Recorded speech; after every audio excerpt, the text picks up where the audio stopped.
He mocked me in front of his friends for not having a job. They didn't know I owned the company they all worked for until I fired them. I stayed silent through another evening of their cruel jokes. Can't even land an entry-level position, my husband James laughed, clinking glasses with his colleagues. The irony was delicious. I'd hired the firm that headhunted each of them. Tomorrow that same firm would help me clean house. The crystal glass felt cool against my palm as I watched them from across our marble-floored living room. 5 men in tailored suits, all senior executives at Reynolds Technologies, all handpicked by me through layers of shell companies and discreet hiring firms. And James, my husband of 8 years, their VP of operations, leading the chorus of mockery. Remember when she tried interviewing at Reynolds? James continued, loosening his Hermes tie. God, I wish I could have seen that train wreck. Before we begin, I want to take a moment to thank each of you for being part of this incredible journey. If you're enjoying these stories of empowerment, consider subscribing. It's completely free and helps us build this amazing community. Let's dive in. If only he knew. That interview had been my quarterly inspection of middle management, carefully orchestrated through my labyrinth of holding companies. I'd built Reynolds Technologies from the ground up 12 years ago before I even met James. The company had been my first love, my redemption after watching my father's small business crumble under corporate raiders. At least she's persistent, chuckled Michael from marketing. How many rejections this month, James? Lost count, James smirked, reaching for the 30-year-old scotch I'd bought. My scotch. Everything in this house. The art on the walls, the imported furniture, even the fancy watch on his wrist. All paid for by the company he thought had rejected me. I took another sip of water, maintaining my practiced mask of quiet humiliation. The same mask I'd worn when I first met James at a charity gala. Back then I'd already learned the hard way that success attracted parasites. 3 failed relationships with men who saw me as their ticket to luxury had taught me caution. So when I met James, I decided to experiment. I presented myself as a struggling freelance consultant, driving a modest car and living in a small apartment. James had seemed different at first. Supportive even. You'll find your place, he'd said in those early days. Just keep trying. But as soon as we married and he moved into what he thought was our house, the mask began to slip. Success changed him, or rather revealed him. Hey honey, James called out now, his voice dripping with false sympathy. Maybe you should try the coffee shop down the street? I heard they're hiring baristas. More laughter. I forced a weak smile, playing my role perfectly. Inside, I was reviewing the documentation my private investigators had compiled over the past year. The unofficial meetings with competitors. The inflated expense reports. The small but steady leaks of company information that always seemed to benefit James's personal stock portfolio. I think I'll head upstairs, I said softly, playing the part of the defeated wife. Big day tomorrow, another interview. Don't wait up, sweetie, James called after me. We're celebrating Peterson's promotion. Might be a late one.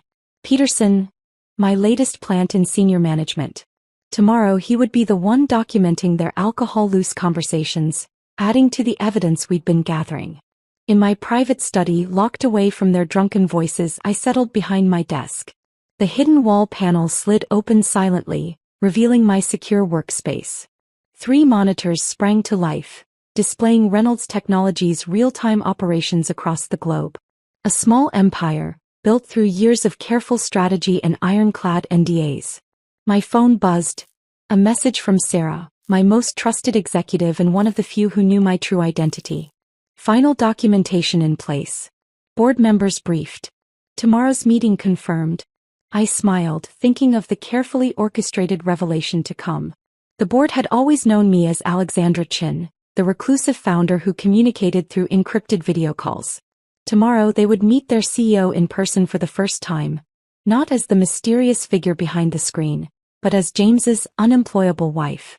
My fingers traced the edge of the termination papers on my desk.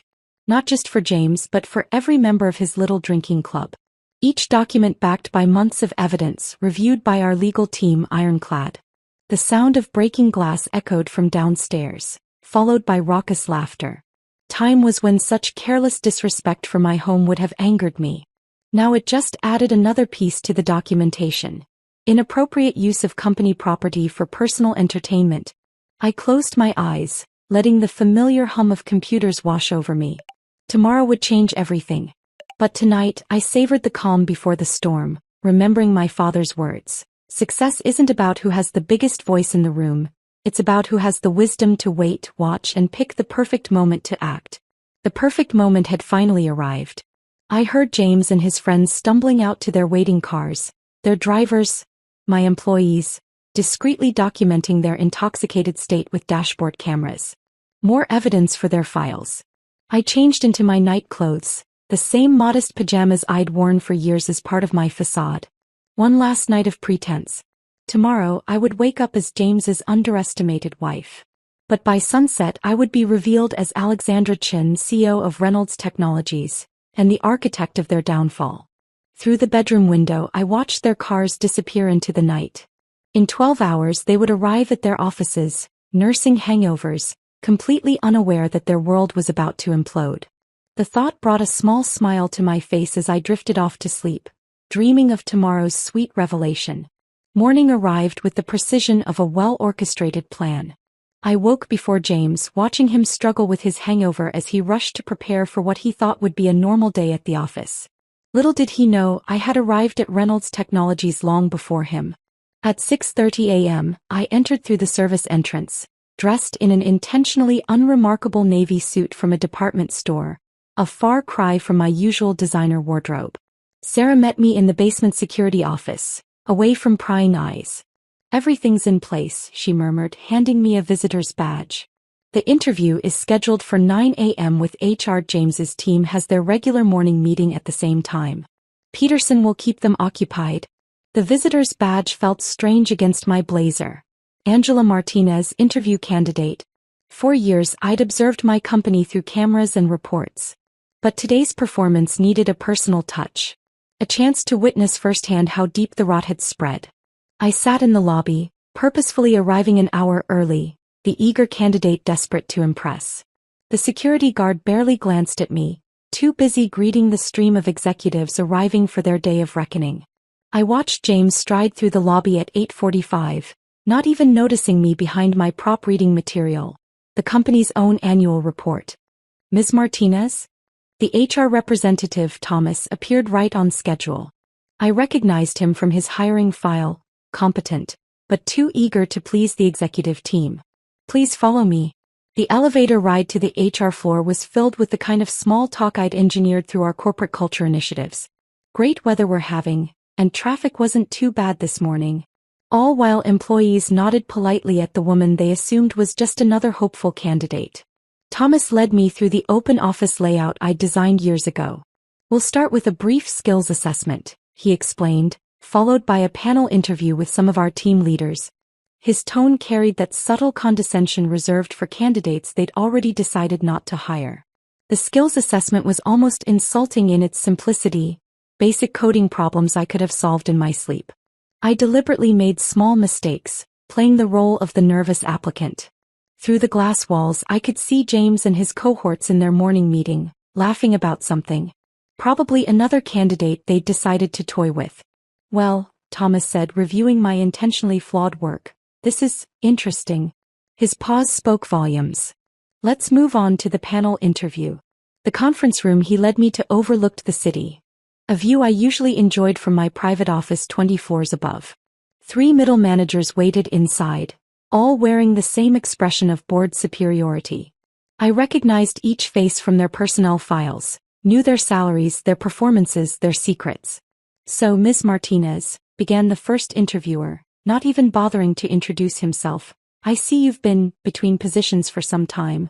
"Yes," I replied softly, adding a slight tremor to my voice. "It's been challenging in this market." "And what makes you think you're qualified for a position at Reynolds Technologies?" The second interviewer barely looked up from his phone as he asked. I launched into the carefully crafted story we'd prepared, a mix of genuine qualifications masked by apparent desperation. With each response I watched them grow more dismissive. They'd already decided my fate, just as they'd done to countless other qualified candidates who didn't fit their preconceptions. Through the glass walls I could see James passing by. He did a double take, then smirked, pulling out his phone. Moments later the interviewers' phones buzzed simultaneously. I didn't need to see their screens to know he was messaging them about his wife's latest embarrassing attempt at employment. The rest of the interview was a masterclass in corporate cruelty. Subtle jabs, exchanged glances, barely concealed yawns.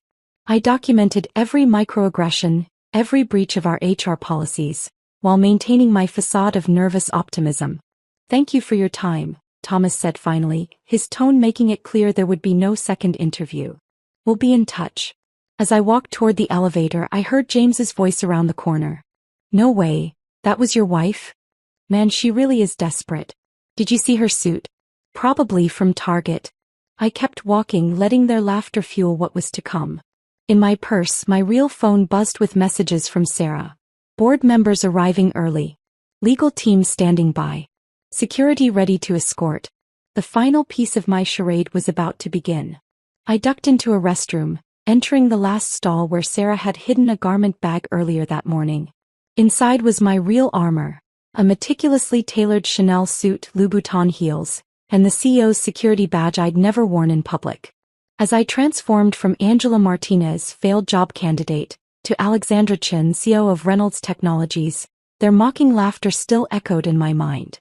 In 30 minutes I would walk into the boardroom not as a supplicant, but as their ultimate superior.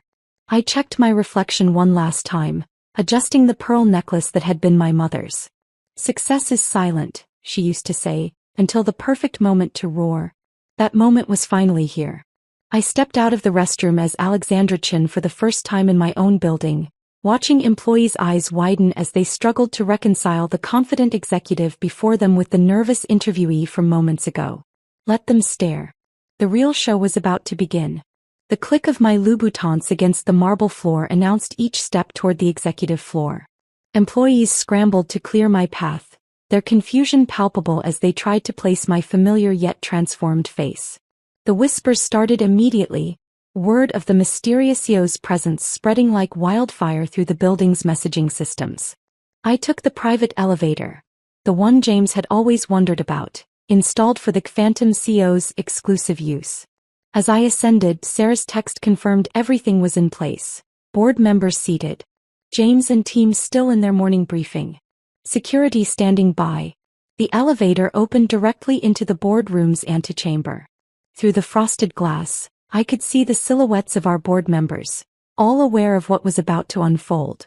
But first I had a different meeting to attend. I turned left, heading toward the executive conference room where James and his inner circle were celebrating their latest victories. Standing in the shadows of the hallway, I could hear their voices clearly through the door left carelessly ajar. "You should have seen her face during the interview," James was saying, his voice carrying that smug tone I'd grown to despise. "My own wife thinking she could actually land a position here. I mean, what's next? Trying to become CEO?" Raucous laughter followed. "Classic case of delusions of grandeur," Michael from marketing added. "Remember when she tried giving us advice about the Thompson account at your birthday party?" "Oh God, that was priceless," another voice chimed in. "Telling us how we should restructure our client approach. Like she has any idea how this business works." The irony was exquisite. The Thompson account had been my strategy, carefully fed through intermediaries. It had saved the company millions and earned us 3 additional major clients. Should we tell her she failed the interview or let HR do the dirty work? James asked, triggering another round of laughter. It was time. I stepped into the doorway, my presence casting a shadow across their morning coffees. The laughter died instantly. "Actually," I said, my voice carrying the authority of 12 years of leadership, "I think I'll deliver that news myself." The shock on their faces was everything I'd imagined and more. James's coffee cup stopped halfway to his mouth, his face draining of color as he struggled to reconcile his wife's appearance with the aura of absolute authority I now projected. What are you doing here?" he stammered. "And dressed like the CEO of Reynolds Technologies?" I finished for him, stepping fully into the room. "Exactly like that, as a matter of fact." Michael started to laugh, then stopped abruptly when no one joined him. Peterson, my planted executive, was already gathering his things, a knowing smirk playing at the corners of his mouth. "This is a restricted floor," James tried, attempting to regain some control. "Security will be here any minute." "They're already here," I replied calmly as two security officers appeared behind me. Though not for the reason you think. I pulled out my phone, sending a single text. Immediately, every screen in the conference room lit up with a single document. The company's original incorporation papers, bearing my signature and photo. Alexandra Chin, I announced, watching their faces contort as the realization hit them. Founder and CEO of Reynolds Technologies. Or as you know me, James's unemployable wife. The silence was deafening. James's face had progressed from white to green, his eyes darting between my face and the documents displaying his wife of 8 years as the owner of everything he'd bragged about building. "This is impossible," he whispered. "You're just what, James? Just your wife? Just someone who couldn't even land an entry-level position?" I moved to the head of the table, my table, and sat down. "Tell me, how does it feel to realize you've been mocking your own boss for years?" Michael stood up suddenly, his chair screeching against the floor. "I should go." "Sit down," I commanded, my voice cutting through his panic. "None of you are going anywhere just yet." I pressed another button on my phone. The screens changed to display a compilation, security footage, email exchanges, recorded conversations. Every joke, every mockery, every moment of cruelty played out in high definition. "An interesting management style you've developed," I observed, watching them squirm. "Creating a culture of bullying, discrimination, and harassment. Did you really think I wouldn't notice? That I wouldn't care how you treated people you thought were beneath you?" "Alex, honey," James tried, his voice taking on the placating tone he used when trying to talk his way out of trouble. "We can explain." "Oh, I think you've explained enough," I cut him off. "In fact, you've been explaining for years. Every dinner party, every social gathering, every company event. You've made your character crystal clear." I stood up, smoothing my skirt. "The board is waiting next door to formalize what you've already accomplished yourselves. Your immediate termination for cause. All of you." I looked each man in the eye, saving James for last. "Though I suppose I should thank you. You've made this decision remarkably easy." "You can't do this," James protested weakly. "I'm your husband." "Actually," I smiled, removing my wedding ring and placing it on the table, "as of this morning I'm just your C. And you're fired." The security officers stepped forward as I turned to leave. Behind me I could hear the beginnings of protests, of threats, of desperate bargaining. But I was already walking away, heading toward the boardroom where the real work of cleaning house would begin. After all, I had a company to run. The board meeting was swift and decisive. 12 pairs of eyes watched as I signed the official termination documents, their expressions a mixture of admiration and shock at finally meeting their elusive CEO in person. But the real work was just beginning. As security escorted James and his cohorts from the building, I retreated to my private office, the mysterious top-floor suite that had spawned so many rumors over the years. Sarah followed, tablet in hand, ready to execute the next phase of our plan. "Their access has been revoked," she reported, swiping through security protocols. "IT is freezing their accounts and backing up all data. Legal has already sent cease and desist orders to prevent any retaliation attempts." I stood at the floor-to-ceiling windows, watching James and his friends being escorted to their cars below. Even from 20 stories up, I could read the shock in their body language, the disbelief in their stumbling steps. "What about the house?" I asked, thinking of the home James thought he'd helped pay for. "The security team is already there, changing the locks. Your personal items have been moved to the penthouse as planned. As for James's things," Sarah paused, allowing herself a small smile. "They'll be delivered to his mother's house by this evening." I nodded, remembering all the times James had bragged to his mother about supporting me through my career struggles. The irony would not be lost on her. "And the divorce papers?" "Being filed as we speak. The prenup you had him sign is ironclad."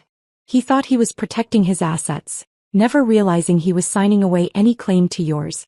A notification popped up on my private screen. James was already trying to damage control, posting on professional networks about strategic differences with Reynolds Technologies management. I watched as Sarah's team swiftly countered with the truth.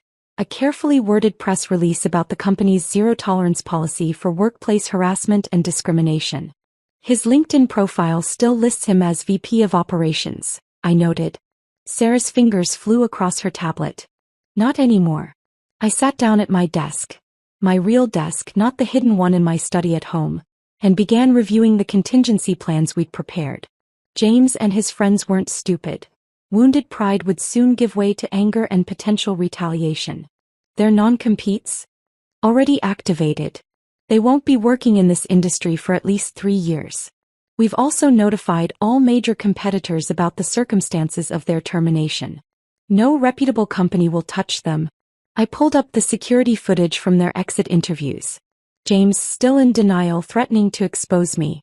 Michael breaking down in tears when he realized his stock options were worthless. The others alternating between begging and threats. Their projects. Peterson has already assembled transition teams. No critical operations will be affected. Sarah paused. Though I suggest we audit everything they've touched in the last year. Make it 3 years, I corrected, remembering snippets of drunken conversations about creative accounting. And flag any clients they've had personal contact with. My phone buzzed, James using his personal number.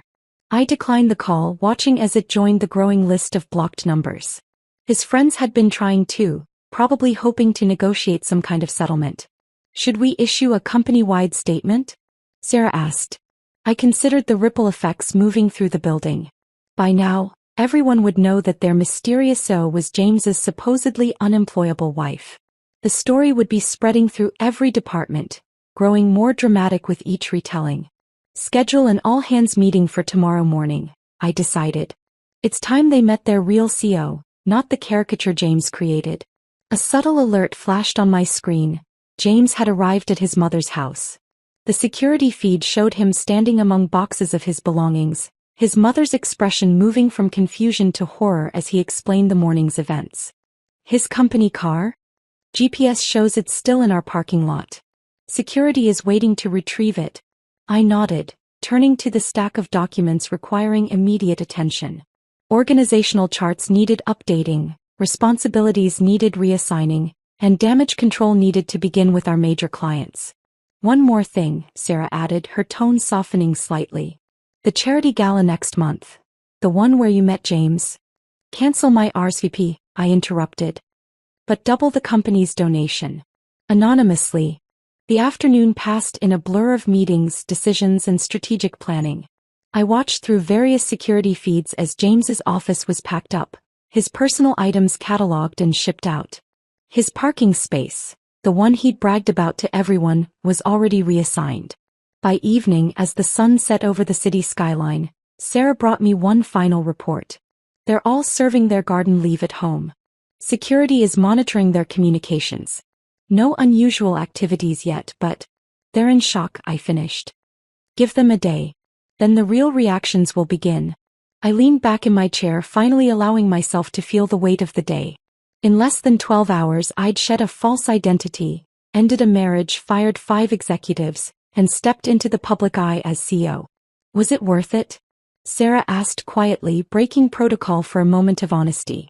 I thought about years of subtle humiliation, of watching James and his friends crush other people's dreams for sport, of witnessing their casual cruelty to everyone they deemed beneath them. Ask me again in a week, I replied, turning back to my monitors. There was still work to be done, a company to run, and a reputation to rebuild. After all, revenge wasn't just about one dramatic moment. It was about ensuring they never recovered enough to hurt anyone else again. The next morning arrived with a flurry of activity. The all-hands meeting was scheduled for 10 a.m., but I arrived at the office at dawn. There was strategic maneuvering to be done before addressing the troops. We've got movement, Sarah reported, striding into my office with her ever-present tablet. James tried to contact the Thompson account at 3 a.m. Fortunately, we had already locked down all client communications. I pulled up the monitoring dashboard on my screen. In the 12 hours since their termination, each of the fired executives had made predictable moves. Michael had tried to download client lists before his access was revoked. Peterson, my planted executive, had documented every attempt. Their severance packages? I asked, though I already knew the answer. Voided due to documented misconduct. Legal has compiled a thorough brief. Sarah's fingers flew across her tablet. James tried to access his investment accounts at midnight. He seemed surprised to learn that his stock options were worthless. I smiled, remembering all the times he'd bragged about his company shares at dinner parties. He'd never bothered to read the fine print about misconduct clauses. What about the others? 2 have already reached out to competitors. We've documented the attempts. Clear violations of their non-compete agreements. Sarah paused. And James's mother has been quite vocal on social media about her daughter-in-law's betrayal. I pulled up the social media monitoring feed. The story was spreading, but not in the way James had probably hoped. Former employees were coming forward with their own stories of harassment and discrimination. Each post reinforced our narrative of necessary corporate housecleaning. Time for the next move, I announced, pulling up a carefully prepared email. With one click, I sent invitations to one-on-one meetings with every employee who had reported to James and his inner circle. That's going to cause some anxiety, Sarah observed. Good. I want them off balance. I stood, smoothing my skirt. Have security do another sweep of James's office. Check for any hidden documents or devices. The morning unfolded like a well-played chess game. While James and his friends were presumably nursing their wounds and plotting revenge, we were systematically dismantling their corporate legacy. At 9:45, I stood before the mirror in my private bathroom, making final adjustments to my appearance. The woman staring back bore little resemblance to the meek wife James had mocked for years.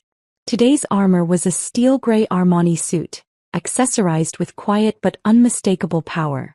The auditorium is full, Sarah reported. Everyone's waiting. I nodded, gathering my thoughts. Start the recording. The all-hands meeting would be documented for legal purposes, and to ensure our message reached every employee across all time zones. As I walked onto the stage, the hushed whispers died immediately. Good morning, I began, my voice carrying easily through the sound system. I'm Alexandra Chin, founder and CEO of Reynolds Technologies. Some of you knew me as James Morrison's wife. Today you'll know me as your leader. The silence was absolute. In the front row, I could see the HR team squirming, probably remembering yesterday's sham interview. Yesterday we terminated 5 executives for cause. You've all heard the rumors. Yes, one was my husband. Yes, it was because of documented misconduct, harassment, and abuse of power. I paused, letting that sink in. But today isn't about them. It's about us. About the company we're going to be moving forward. For the next hour, I outlined my vision for Reynolds Technologies. With each point, I systematically dismantled the toxic culture James and his friends had fostered. New reporting structures, enhanced HR protocols, anonymous feedback channels, each announcement a calculated move in our corporate chess game. Finally, I concluded, my door is open. Not metaphorically, literally. Starting today, any employee can schedule time with me directly. No gatekeepers, no filters. The applause that followed was tentative at first, then growing stronger. As I left the stage, Sarah showed me her tablet. The company's internal messaging system was exploding with positive responses. Back in my office, the next phase began. One by one, I met with James's former direct reports. Each conversation was a delicate balance of reassurance and assessment, identifying potential allies and threats. James called again, Sarah reported between meetings. This time from a burner phone. He's demanding a private meeting. Document it with legal, I replied, reviewing the notes from my last meeting. And check his mother's social media. She usually telegraphs his next move. By late afternoon, the corporate chessboard had shifted dramatically. 3 of James's most loyal managers had resigned rather than adapt to the new regime. 2 others had provided valuable information about past misconduct in exchange for amnesty. The Thompson account called, Sarah announced. They want to meet the real CEO. I smiled, remembering James's mockery of my suggestions about their account. Schedule it for tomorrow.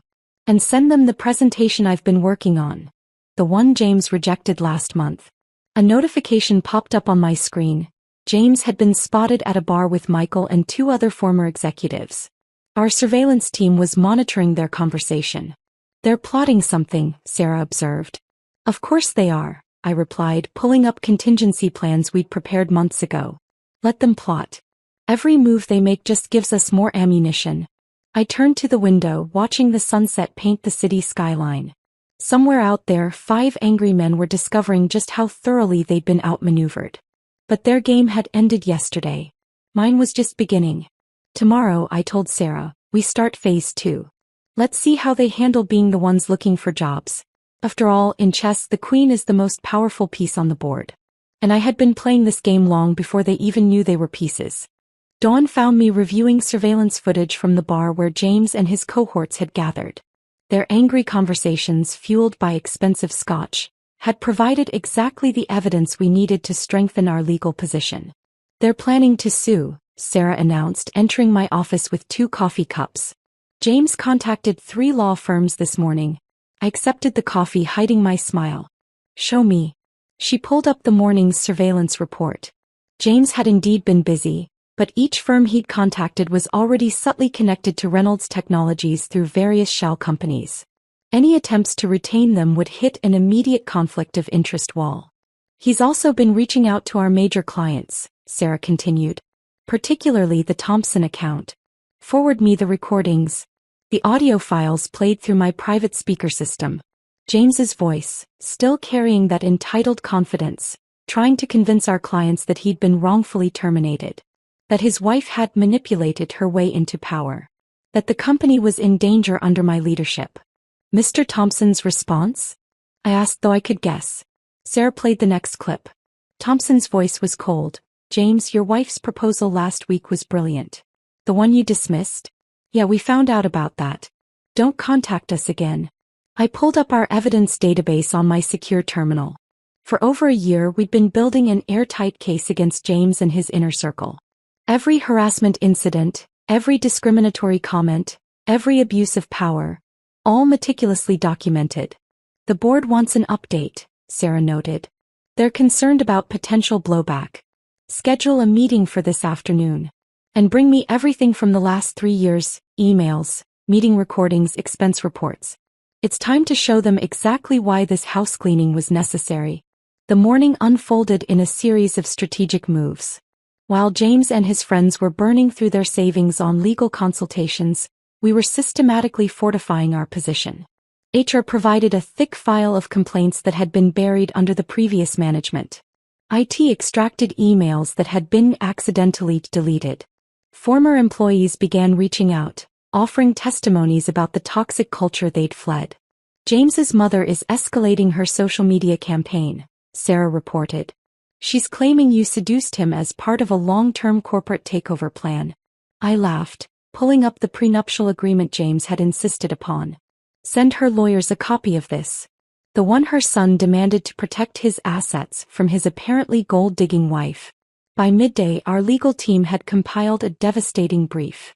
Every instance of James bragging about manipulating stock options, every recorded conversation about sidelining qualified female candidates, every documented abuse of company resources, all presented in damning detail. The surveillance team picked up something interesting, Sarah said, rushing into my office after lunch. They met with someone from our competitor Atlas Tech last night. I pulled up the footage. Through the high-end microphones we'd planted, James could be heard offering to reveal company secrets in exchange for executive positions for himself and his friends. Send copies to their lawyers, I instructed. And to Atlas Tech's board. Let's see how quickly they distance themselves. The afternoon board meeting was a masterclass in corporate strategy. One by one, I presented evidence of why each terminated executive had to go. The board's concerns melted away as they realized the extent of the corruption we'd excised. There's more, I announced, pulling up financial records. We've traced irregular payments through their expense accounts. The SEC would be very interested in some of these transactions. James is on his way up, Sarah interrupted, checking her tablet. He somehow convinced the lobby security to let him in. I smiled, pulling up the lobby camera feed. No, I convinced security to let him in. Watch. On the screen, James stormed through the lobby, his expensive suit wrinkled, his face flushed with anger and alcohol. He was clutching a folder that undoubtedly contained what he thought was damaging information. Should I have security stop him? Sarah asked. Not yet. Let's see what he thinks he has. Minutes later, James burst into the boardroom, his triumphant expression faltering as he saw me calmly seated at the head of the table. I have proof, he announced, waving his folder. Proof that she orchestrated this whole thing. You mean proof that I founded this company? Built it from nothing? Ran it successfully while you took credit for my strategies. I stood slowly. Or proof that I documented your misconduct for years while you mocked my supposed unemployment? The board members watched silently as James's confidence crumbled. You trapped me, he stammered. No, James. You trapped yourself. Every time you belittled a candidate, every time you pushed aside a qualified woman, every time you laughed about your unemployed wife. You built this case against yourself. I nodded to Sarah, who pulled up our complete evidence file on the room's screens. James watched in horror as years of his misconduct played out in high definition. Your choices, I continued calmly, are simple. Leave now, respect the non-compete agreement and keep whatever dignity you have left. Or fight, and watch as every detail of your behavior becomes public record. You can't. He began. Security, I interrupted, pressing a button on my desk. Please escort Mr. Morrison out. And this time revoke his lobby access. As security led him away, I turned back to the board. Now about those irregular financial transactions.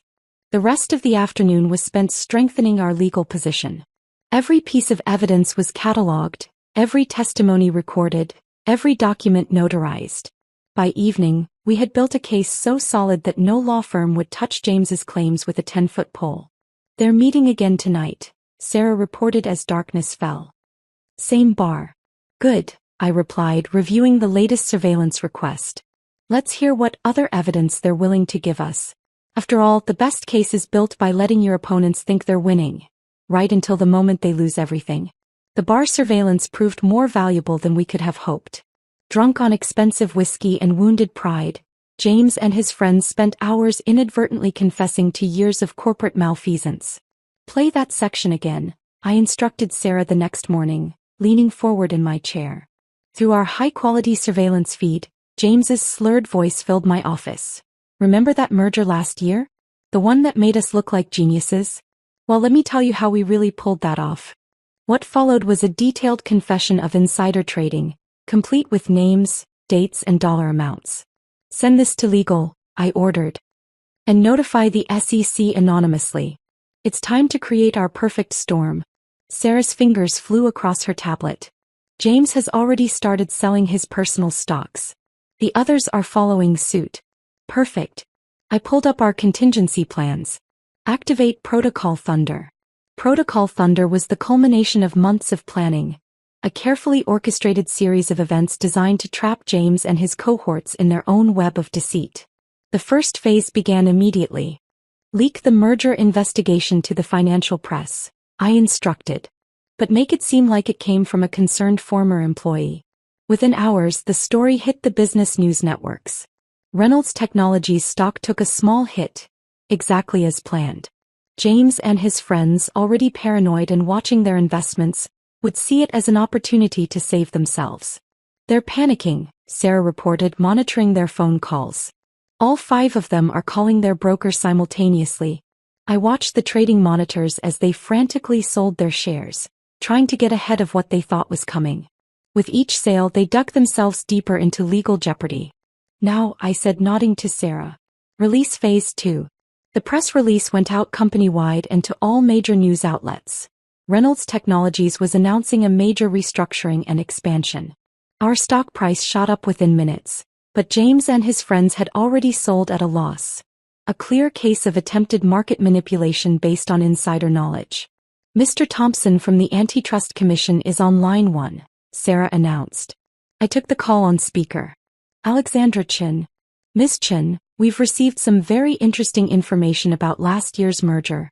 Yes, we've been conducting an internal investigation, I replied smoothly. I'd be happy to share our findings, including some rather illuminating surveillance footage from a bar last night. The pieces were falling into place. By midday, the SEC had opened a formal investigation into James and his friends' trading activities. The Antitrust Commission was reviewing the merger. And our stock price was soaring as the market responded to our expansion announcement. James is trying to leave the country, Sarah reported, checking her surveillance feeds. His passport was mysteriously flagged at the airport. I allowed myself a small smile. How unfortunate. And the others? Michael is having a breakdown in his broker's office. 2 more are meeting with criminal defense lawyers. The last one is attempting to delete his email history, not realizing we already have everything. The afternoon brought more developments. Our anonymous tips had sparked investigations at 3 other companies where James and his friends had previously worked. Former colleagues, sensing blood in the water, began coming forward with their own stories of misconduct. Their lawyers are requesting a meeting, Sarah announced. They're offering to settle. Decline, I replied, watching the latest news coverage. Let them sweat. By evening, the perfect storm was in full swing. The SEC investigation had expanded to include their personal trading accounts. The Antitrust Commission had frozen their assets pending review.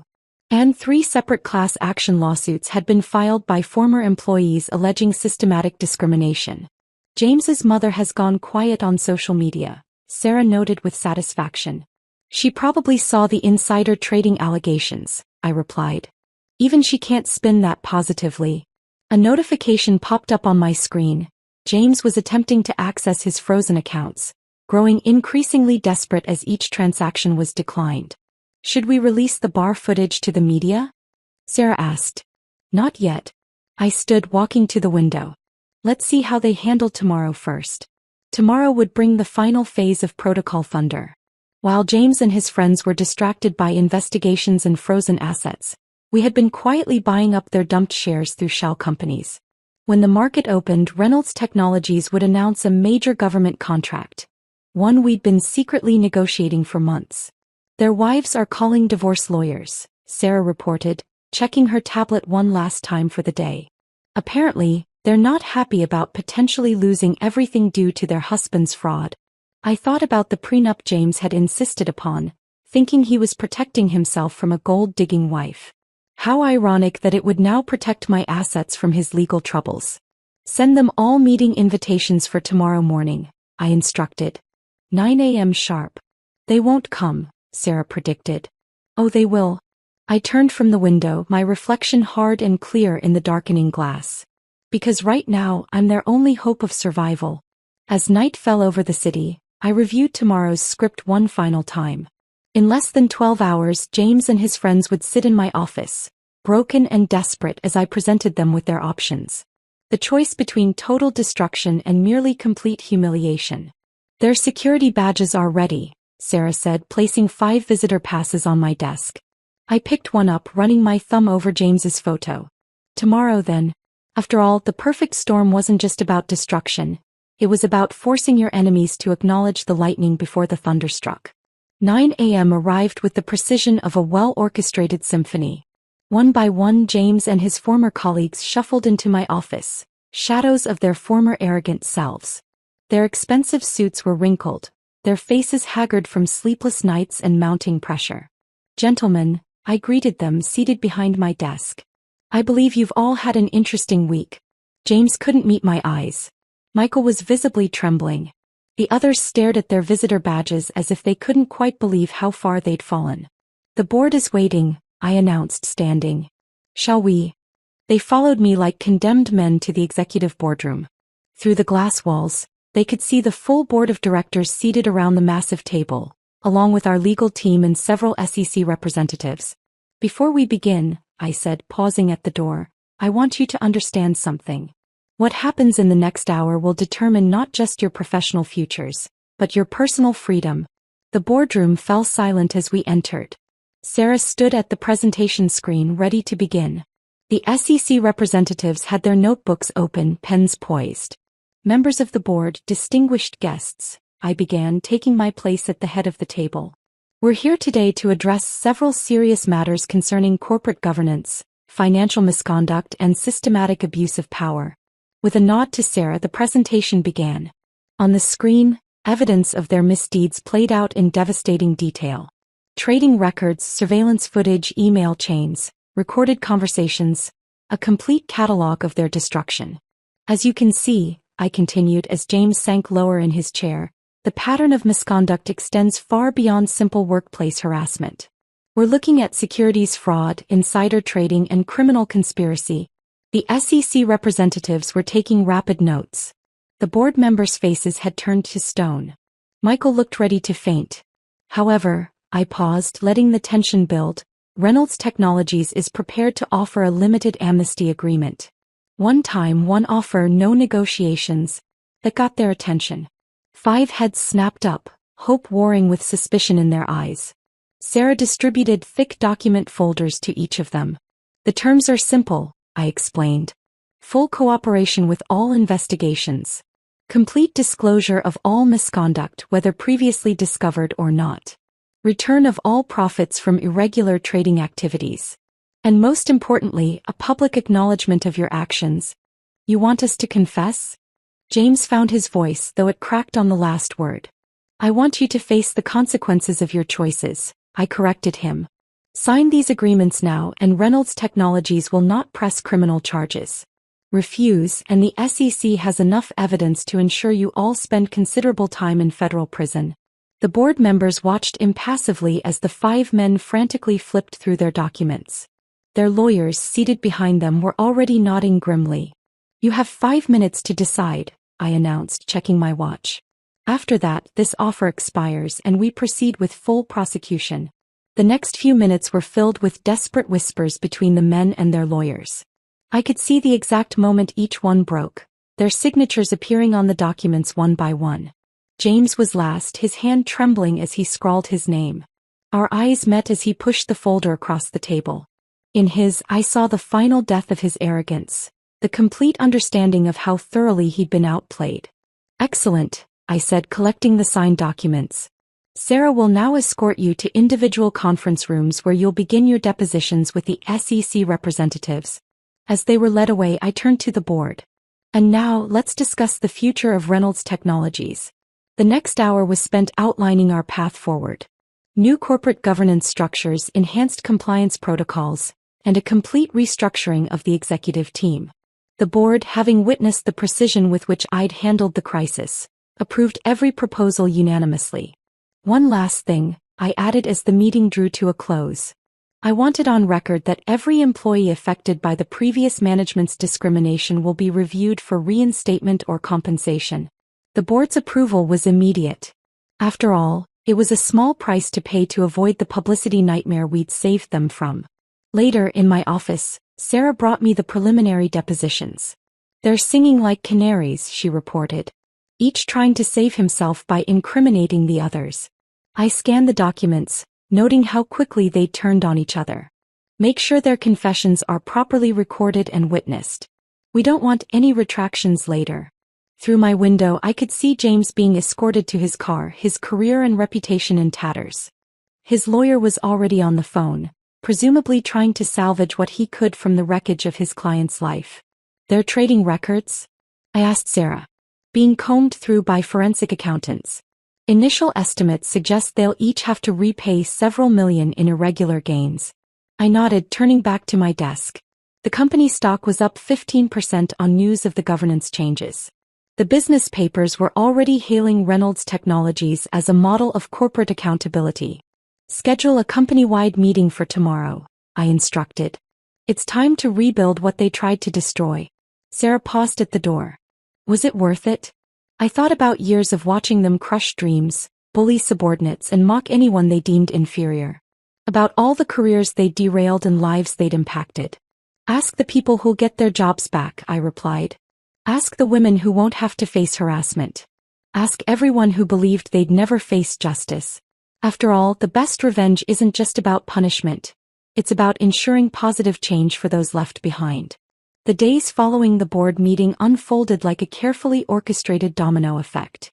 Each morning brought new revelations, each afternoon new consequences, and each evening new victories. James's criminal defense lawyer quit, Sarah announced, entering my office with the morning briefing. Apparently, he tried to recant parts of his confession. I pulled up the surveillance feed from his deposition room. Send them the video of his voluntary confession. And the one where his lawyer advised him of his rights 3 separate times. The fallout was spreading beyond our corporate walls. 3 other companies had launched internal investigations after discovering similar patterns of misconduct during James and his friends' previous employments. Their professional networks were crumbling as former allies rushed to distance themselves. Michael attempted suicide, Sarah reported quietly, placing a news clipping on my desk. Is he stable? Yes. Under psychiatric observation. I nodded, feeling a complex mix of emotions. Make sure his medical bills are covered anonymously. And have HR fast-track the reviews of anyone he harassed or discriminated against. The media was having a field day. Business journals were running in-depth exposés on toxic corporate culture. Women's magazines wanted interviews about breaking the glass ceiling. Tech blogs were analyzing how the phantom CEO had orchestrated such a perfect takedown. James's mother gave an interview, Sarah said, pulling up the video. I watched as the woman who had once boasted about her successful son now tearfully apologized for enabling his behavior. The interview ended with her announcing a donation to workplace harassment prevention programs. His wife filed for divorce this morning, along with the wives of 3 others. They're all claiming they had no knowledge of the financial fraud. I turned to the window watching the city below. Somewhere out there, James was probably sitting in his mother's guest room, watching his world implode. His assets were frozen, his reputation destroyed, his marriage over, and his future a maze of legal proceedings. The reinstatement interviews are going well, Sarah continued, changing topics. 12 former employees have already accepted offers to return. Among them was Jennifer Chin, no relation, a brilliant programmer James had driven out 2 years ago. She was now heading our new AI division, her expertise finally recognized and valued. The Thompson account doubled their contract with us. They're impressed with our new leadership and transparency initiatives. A notification popped up on my screen. Another former employee had gone public with their story. This time, it was someone from James's previous company, describing a pattern of behavior that stretched back years. The SEC investigation is expanding, Sarah reported. They're looking into every company they've ever worked for. I pulled up our secure database, reviewing the evidence we'd gathered. Send the investigators everything we have. Every document, every recording, every trail of misconduct. The professional fallout was just the beginning. Social consequences were proving equally devastating. Country club memberships revoked. Board positions at charities resigned. Private school admissions for their children suddenly waitlisted. They're being blackballed from every executive position on the East Coast, Sarah noted, scrolling through her tablet. The whistleblower websites are full of stories about them. I reviewed the latest photos from our surveillance team. James, unshaven and disheveled, trying to meet with former colleagues who suddenly had urgent appointments elsewhere. Michael leaving his psychiatrist's office haunted and hollow. The others each dealing with their downfall in their own desperate ways. Peterson sent his final report, Sarah added. The transition team has completely restructured their former departments. Productivity is up 40%. It wasn't just about numbers. The office atmosphere had transformed. Without the toxic influence of James and his friends, employees were flourishing. Innovation was rising, collaboration improving, and the fear that had permeated certain departments was dissipating. Their legal teams are requesting another meeting, Sarah said. They want to discuss additional cooperation in exchange for lighter penalties. Too late. I turned back to my desk. They had their chance at amnesty. Actions have consequences. A message flashed on my screen, James attempting to contact me through a new email account. Like all his previous attempts, it was automatically archived for the legal team and blocked. His personal belongings? I asked. Still in storage. His mother's house is apparently too small for his essential collection of luxury items. I thought about the way he used to mock people for shopping at department stores, for driving modest cars, for living within normal means. Now he was learning the true value of things, and the cost of arrogance. The class action lawsuit is proceeding, Sarah updated. 300 former employees have joined. Each day brought new stories. Careers derailed, opportunities denied, lives impacted by their systematic discrimination and abuse of power. The lawsuit wasn't just about money, it was about accountability and acknowledgement. And the press? Still requesting interviews. They're particularly interested in how you maintain the phantom CEO persona while being married to James. I shook my head. That story would stay private. A reminder that sometimes the quietest person in the room is the one you should watch most carefully. Schedule the follow-up board meeting for next week, I instructed. It's time to implement phase 2 of our corporate restructuring. As Sarah left, I reviewed the latest surveillance photos one last time. 5 men once so powerful and arrogant, now reduced to shadows of their former selves. Their fall from grace wasn't just professional. It was complete and irreversible. After all, the true fallout of revenge isn't just in the initial explosion. It's in the radioactive aftermath that ensures nothing can ever grow in its place. 6 months had passed since the day I revealed myself as Reynolds Technologies CEO. Standing at my office window watching the autumn leaves scatter across the corporate plaza, I reflected on how completely the landscape had changed. The final numbers are in, Sarah said, entering with her tablet. Quarterly profits up 60%. Employee satisfaction at record highs. And the class action settlement was approved this morning. I nodded, turning from the window. The settlement would ensure that everyone harmed by James and his cohorts received proper compensation. More importantly, it had forced a public acknowledgement of their actions. And our former executives? Sarah's fingers danced across her screen. James is working as a junior sales associate at a small electronics store in Ohio. His mother's influence got him the job, but he's already on probation for attitude issues. The mighty had fallen indeed. The man who once mocked others' careers was now struggling to meet basic sales quotas. Michael? Still in therapy but doing better. He's published an online apology and is working with workplace harassment prevention groups. Seems genuine actually.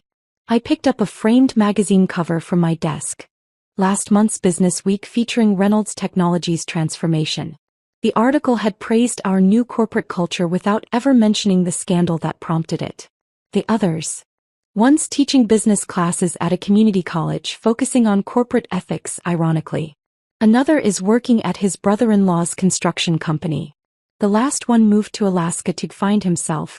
Their falls had been spectacular, but that wasn't what I thought about most. Instead, I focused on the changes their departure had enabled. Jennifer's AI division? Sarah smiled. 3 new patents filed this quarter. The team she rebuilt is revolutionizing our entire approach to software development. Throughout the company, similar transformations had occurred. Departments once ruled by fear now buzzed with innovation. Employees previously sidelined were leading breakthrough projects. The toxic culture James and his friends had fostered was being replaced by something genuinely collaborative. The Thompson account sent this over, Sarah said, placing a bottle of champagne on my desk. They're impressed with the new project proposals.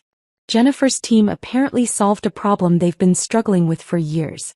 I thought about all the times James had dismissed Jennifer's ideas, mocked her suggestions, made her doubt her own brilliance. Now she was leading our most profitable division. Any recent contact attempts? Sarah checked her logs. James tried to reach out through LinkedIn last week. His profile still lists him as our former VP of operations. Though anyone who searches his name gets quite a different story. The internet never forgets. Every article about workplace harassment, every exposé on corporate fraud, every cautionary tale about abuse of power. Their names appeared in all of them. The documentary crew is requesting another interview, Sarah added. They're calling it Glass Ceiling, Shattered. Focus is on corporate transformation and women in leadership. I shook my head. Direct them to our successful division heads instead. Jennifer, Maria, Sophia. The ones doing the real work of rebuilding. My phone buzzed. A message from James's mother. Since her public apology, she'd become an unlikely ally in corporate culture reform, speaking about the dangers of enabling toxic behavior. I'd anonymously funded her speaking tour. The board meeting is in 10 minutes, Sarah reminded me. They want to discuss international expansion. I gathered my materials, pausing at the office door. The nameplate read simply, Alexandra Chen Su. No more shadows, no more masks, no more pretense. It's been exactly 6 months, Sarah noted, falling into step beside me. Any regrets? I thought about James's last words to me in the boardroom, his final attempt at manipulation. I really did love you, you know. No, I replied, striding toward the conference room. No regrets. Just lessons learned. The lessons weren't just about revenge. They were about power, responsibility, and the obligation to use both wisely. About creating something better from the ashes of destruction. The employee mentorship program has a waiting list, Sarah reported as we walked. Turns out people are eager to learn when they're not afraid of being mocked. That was the real victory. Not the fall of James and his friends, but the rise of everyone they tried to keep down. Every promoted employee, every implemented idea, every positive change was a testament to what could grow when you removed the poison from the soil. One last thing, Sarah said as we reached the boardroom. HR reported 0 harassment complaints this quarter. First time in company history. I paused, letting that sink in. The human cost of James's leadership style had been immeasurable. But the healing was measurable, quantifiable, real. Inside the boardroom, the board members were already seated. These meetings were different now, more collaborative, more focused on long-term growth than short-term profits. The fear of speaking up had been replaced by the excitement of possibility. Shall we begin? I took my seat at the head of the table, feeling the weight of responsibility and the lightness of vindication in equal measure. After all, the best revenge isn't just about destroying what was wrong. It's about building something better in its place. And as I looked around at what Reynolds Technologies had become, I knew that the real victory wasn't in James's fall. It was in everyone else's rise. Let's talk about the future, I said, opening my folder. Because that's what remained after revenge. Not the satisfaction of destruction, but the responsibility of creation. And I was ready for both.